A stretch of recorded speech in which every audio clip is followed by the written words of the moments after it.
Hi, everyone, and welcome to MGC Inner Voices, a podcast exploring the personal stories and lived experiences that shape who we are and how and where we work within the AAC industry. We're here to have real conversations about the moments that define us, challenge us, and inspire us in our work and in our lives. I'm Bryan Gamez, a project manager here at MGAC, working and living in Los Angeles, California. And today, I'm really excited to have KerryAnn Ralston. She's based in our MGAC Glasgow office. KerryAnn, do you want to introduce yourself? Hi, Brian. Yes, thank you for having me. As you said, my name is KerryAnn Ralston. I'm Associate Director, Cost Consultant, and I am based out of the Glasgow office in Scotland. That's so cool. I love that. So I'm so excited to have you on. So I guess to just kick us off, let's talk about your background, where you're based and where your journey started. I know you're originally from Ireland, but now you're in Glasgow. Yes, so as you mentioned, I'm originally from Ireland, but now based in Glasgow in Scotland. I was born and grew up in a rural part of Ireland, the West Coast, beautiful part of the country. But as I was growing up, it was pre-Celtic Tiger in Ireland, so it still resembled the more traditional image and picture I think people have of the Irish countrysides. And for the period of my younger childhood, the time I went to university, it changed dramatically. When I finished school or high school in the early 2000s and moved to Dublin, that's where I started studying quantity surveying and construction economics. I graduated 4 years later and started with a small Dublin-based quantity surveying company called O'Byrne Jenkins at the time. I was with them for 4 years. They were a small PQS company, and this was part of the draw to me for them. It was, again, some great experience there, the period of time working in a smaller kind of tight-knit team community. That's where I went through my chartership, became a charter member of the Society of Chartered Surveyors in Ireland. And I guess from that, you're probably wondering how I ended up in Scotland. Well, that's probably more due to personal circumstances rather than career life-changing moves, which all worked out in the end. But at the time, my partner was Scottish and still living in Glasgow. So I guess there was only so long we could keep going back and forth. So I decided Yeah. to give Scotland a try and moved over in 2008, where I started with then known as RLF, but MGAC now. Wow. And here I am. Yeah. I bet the west coast of Ireland is really pretty. I've never been to Ireland, so and all that Glasgow. I have a few questions there. So for Americans, you got into quantity surveying, right? That is a Mhm. track in college or university there, Yes, right? yeah, yeah. So can you walk us through how you got into, I guess, construction? What's the track look like from high school into college? And then you also said that you worked for a PQS team. And what is that? So, I guess how, in terms of my kind of studying life and in terms of the school setup in Ireland, it probably is just down to terminology. It's the same kind of as you would have in the US. We would have national school, which I guess was your preschool. Then we would go to secondary school, which is high school. So it's the Mm, same period of time. And then when you get to the point of finishing high school or secondary school, there comes the point where you've got your career choice. When I was at school, quantity surveying wasn't something that was ever on the careers curriculum or promoted by careers advisors. I always had an interest in buildings and architecture and loved programs like brand designs and all those kind of mhm. interior fit out type things you liked. But I guess personally, I probably lacked more of the artistic vision. I enjoyed looking at them, but could I dream it up? Could I design it? Probably not. I toyed with accountancy for a bit, loved numbers, but didn't see that maybe that would fulfill my sort of my career goals that sustain long term, that I would be happy in that. So it was a family member who introduced me to quant surveying and that was probably happy medium. Oh, It was interesting. still getting to work with buildings, still getting to work with numbers and a bit of site work, a bit of office work. So it was perfect. Was your family member a quantity surveyor? So it was actually a brother of mine. So yes, so he did was training to be a quant surveyor at the time. When looking back now, he actually didn't stay in the industry. He went back to teaching. So it just shows you how it works out for some people and not others. Yeah, But yeah. it kind of caught my eye and it was just opened the door to something that I didn't necessarily know was an option or a career. Hadn't I had somebody that had introduced me out with this kind of school curriculum to it?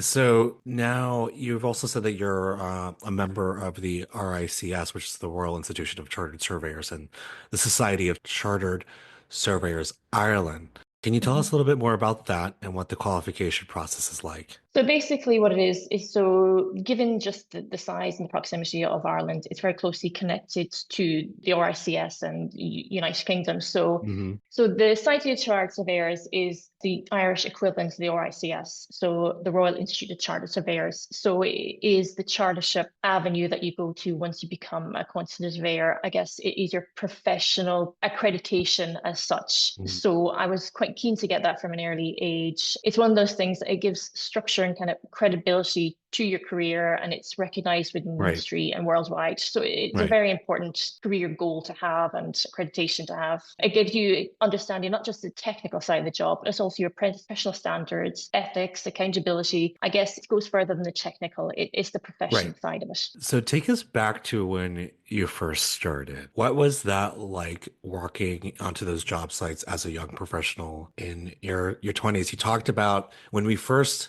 chatted a few weeks ago. You mentioned a story about, you walked on site, you had oversized PPE. And can you tell us what that moment felt like to you? And now take us to where you're at now in your career. So I guess looking back in terms of time frames, it was early 2000s in Ireland when I started out. So walking onto a construction site back then as a young female was very different. I guess you could describe it as you were very noticeable. There were very few women in the industry and or on sites at the time, and they were still very overwhelming male or very more so focused on Ireland rather than kind of UK. They were more traditional in their culture. We were always kind of a step behind, probably in that period of the time. The Celtic Tiger and hit, we hadn't had all these advancements. Health and safety standards were improving, but diversity and inclusion were still really not part of the conversation yet. Hmm. So some obvious examples of kind of things that you might challenges you may have hit at the time were like access to simple things like WC. Female toilets were typically always doubled up with a storage room or locked or on the far side of a site or somewhere where you couldn't get to. And you'd have to ask permission as such for a key to go. It's not as the simple basic elements that you think you would have on available to you were not necessarily there. And this was in Um, the early 2000s, you said. yeah, and that's probably the ones you still probably will see that one in some of the smaller sites. Things like the PPE, I guess I'd mentioned you, it's just typically they weren't designed for females in terms of boot Yeah, size. And it just is things like when you're that starting out your career, you're already trying to build in your confidence and prove yourself. right, Walking out to a right, site with a high-vis jacket down to your ankles and boots two sizes too big doesn't right. do much for the confidence in you. It makes you stand out. It makes you look different. And this is in a career that you have studied for and you're qualified for, and that you are as qualified as the next person. It's a kind of was a barrier that probably did give you a bit of a knock or make you feel out of Yeah. place as such. When you were ever in those situations, did you ever feel that anyone on site ever made you feel like you were less than qualified because of like the lack of access? Or was it something that because of just the way the sites were, that just like you said, sometimes made you feel kind of out of place and like had ultimately impacted your confidence and how you presented yourself? Yeah, I think more so the things that would have an impact was more so the language or comments and remarks. Not intentional by nature, but they kind of reflected the culture at the time. And Hmm. they may more so singled you out. Comments such as apologies for language, not in front of the ladies, or when you're sitting at a site meeting at a table and you're the only one. How do you respond to that? What do you gain Yeah, from that? It's singling you out. And it's probably in terms of it is more so the language and the tone that I guess, as I said, wasn't intentional, but by the way it does, it was isolation, singling, and that does give a knock to confidence, and that does make right, you question yourself or doubt yourself. And it could go two ways. That could put right. someone back in their confidence and knock them back and make them doubt themselves and make them think themselves. And I guess on the other side of it, then it does give you this kind of sense of, well, okay, maybe I need to prove myself more. Maybe I need to stand out more and just prove that I should be here or I should be sitting at this table. When that's not true, but because it's shone on you directly, that's what might run through your head. And you're not the first person to tell me about this or talk about this on our podcast here, especially in the UK, which is, for me, it was shocking to hear when I did hear this because I always thought of it being more progressive. But how did they shape your confidence back? You did talk about the struggle. And so now, back then, and then now jump to the present time, how did you just navigate those experiences with your confidence? I guess hindsight is a great thing. At the time, it was just what was happening and you're used to it and you dealt with it. And I guess you didn't realize that it shouldn't be happening so much at the time. You kind of just felt it's probably shaped and made me more determined. Hmm.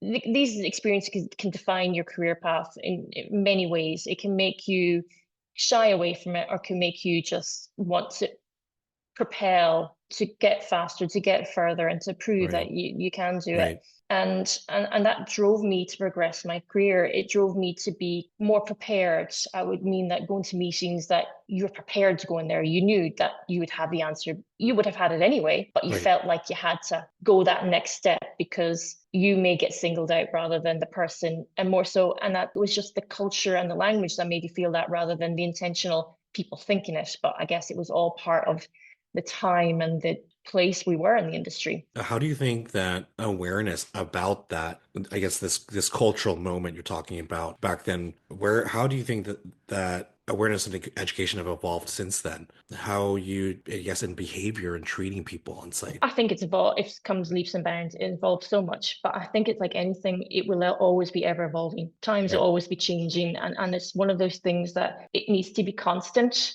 We will never get to the place where we can say, okay, well, that's right. It will never. It will always be something that changes. We're always evolving, and I think awareness is probably the key thing here.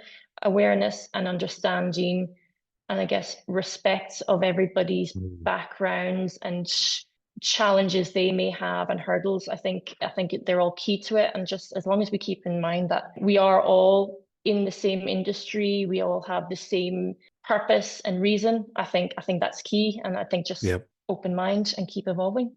Absolutely. And you said that you like to see two sides to everything. How do you balance understanding where people come from while still pushing for that progress that you're talking about? It's hard sometimes. It is, and that could be the naivety in me, or it could be just the way that I try to deal with things, so things don't get me down or get me as such. And I think everybody is different. I think I try to take the positive out of every situation. It can be very difficult sometimes, So difficult. and yes, but I just like to think that most people aren't purposely or intentionally out or to set up this situation, and that maybe there is something behind it. Maybe that's just, oh, I don't know, ignorant or whatever it is. Right. And that's what and then just try to take that on board and ensure that I don't ever make anyone feel like that, or I don't ever put anyone else in that position. And I think that it opens my awareness the more I encounter any issues, and it helps, I guess, build character as such. Absolutely. It's something I tell my partner sometimes the hardest thing to do is to just say nothing at all.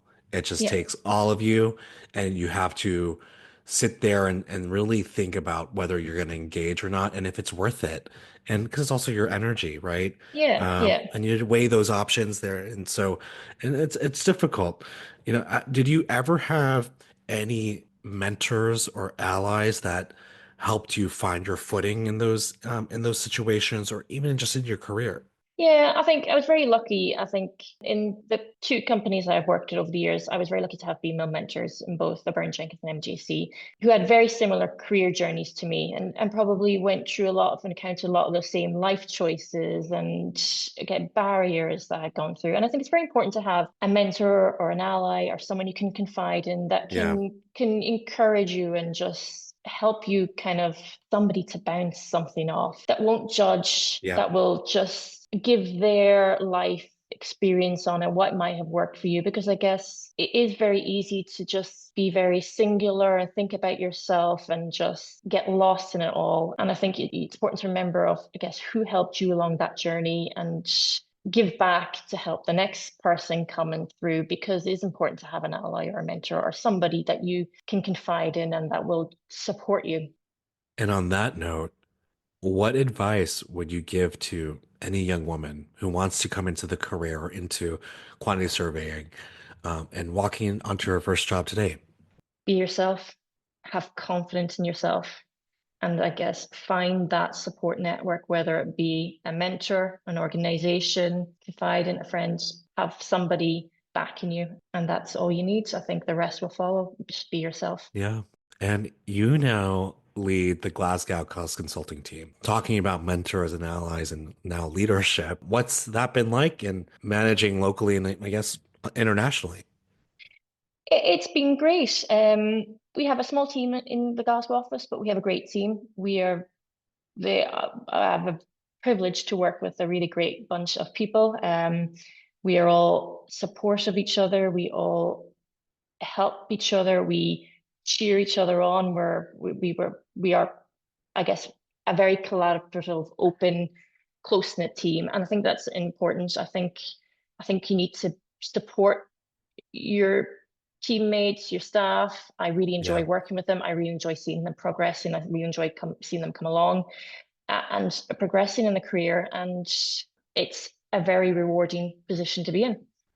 And in terms of the international aspect, I think that's a side on which has been great and exciting. I think it has opened the doors. Glasgow is quite a small construction community network. I think the opportunities that we've had over the last year or two to work on some amazing, exciting projects worldwide, work on members of the team within the company, whether it be in the UK or the US, and also just architects and design teams. It's been brilliant and exciting. I think everybody has really enjoyed it, and it's been a great year.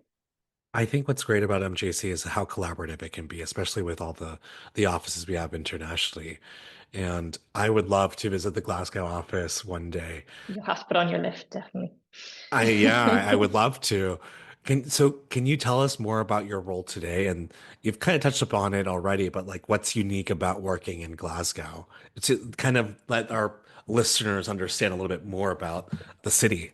Well, so if anyone comes to Glasgow, the first thing you'll see, the slogan is "People make Glasgow." And that really is it. And it's the people that make the Glasgow office as such. And it is the individual characters, the individual presence, the individual everything. And that's really is, there's a great kind of humor with each other. There's great, it really is down to the people. And that's people are key, and that's it. And that's what builds the team. That's what builds collaboration. That's what builds it relies on respect and trust, and that's the key to it. Those are some great pillars. And you mentioned that you encourage an open, collaborative environment, just like you said right now. What are the benefits of this approach and also just this culture? How do you build that we're all in it together mindset?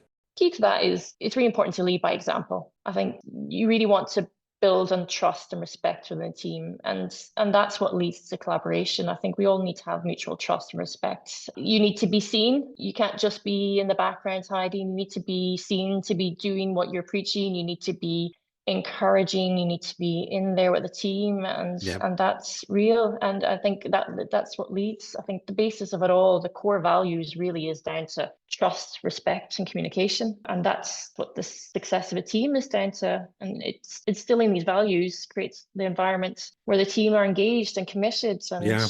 Yeah. A strong, healthy team. mhm. And so I want to come back to, we talked about mentors and allies, and I want to talk about what you've done personally. You helped start a circle partnership, right, for women? So the Circle Partnership is a mentoring group that was started down south, but is branching out now to Scotland. So I had the privilege of an ex-colleague who had been part of it in London, had said great things about it, and a committee member on another mentoring on another group who had actually gone through the process of it. And they had come to me and said they were looking to branch out in Scotland. There wasn't anything like that they had done, and would I be interested in getting involved? And I took the opportunity open arms. It is still only in its early days. 2026 will be first intake of mentees, but it is a wonderful program that gives opportunities for mentorship within a network of similar like-minded people who are there to support and who have been through, I guess, the process and the hurdles that many are facing. And it is really there to just support and mentor and develop. Your organization even won recently Women's Network of the Year. Congratulations. How does that recognition feel?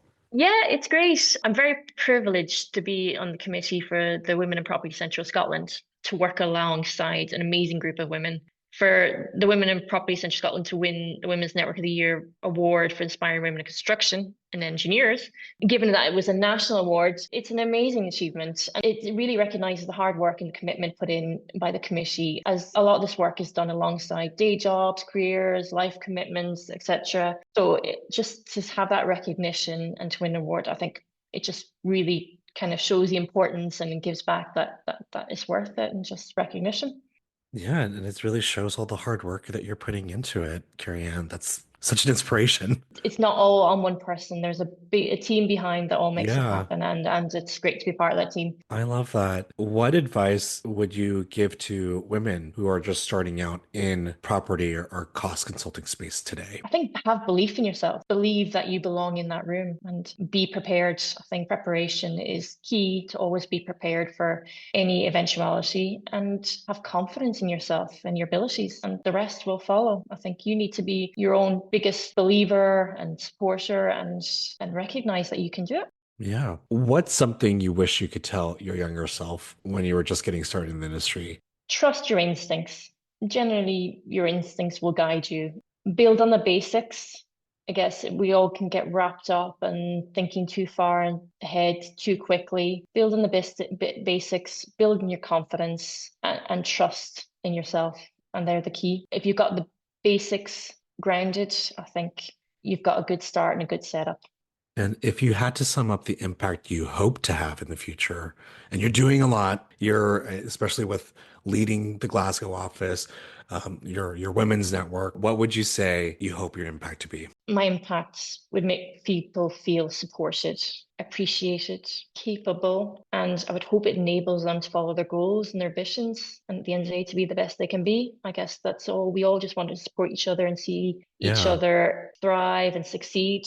And I hope I'll be lucky enough to be able to support somebody that on their journey that they do achieve that. And I'm sure you have, Carrie. And honestly, I feel the genuine support that you're even just talking about here. So I think that you've already done that. I mean, you've already received the recognition. It's really amazing. And finally, on a personal note, what's something you're excited about right now, whether it's work, project, or in your life? It's just the year ahead. As I said, we've had an amazing year. We came through a lot of change. We've grown a lot together and we've had a great year. And I'm just looking forward to seeing what next year comes. As I said, always look ahead I and we can always know. grow, we can always evolve and just always keep striving to keep moving on. Thank you so much for coming on and talking to me, sharing your journey. It's been really inspiring to hear how you've like gotten to where you are and all the work that you've done and providing the support for others. And I'm sure that people just love working with you, KerryAnn. And I can just hear it in your voice, which is just so amazing. So thank you again for being here. Any final thoughts? No, that's it. I just thank you for having me and it was lovely chatting. No, thank you. And thanks for this conversation. And to our listeners, thanks for tuning in. If KerryAnn's story resonated with you, leave us a comment, connect with me or us on LinkedIn. And until next time, keep sharing your inner voice.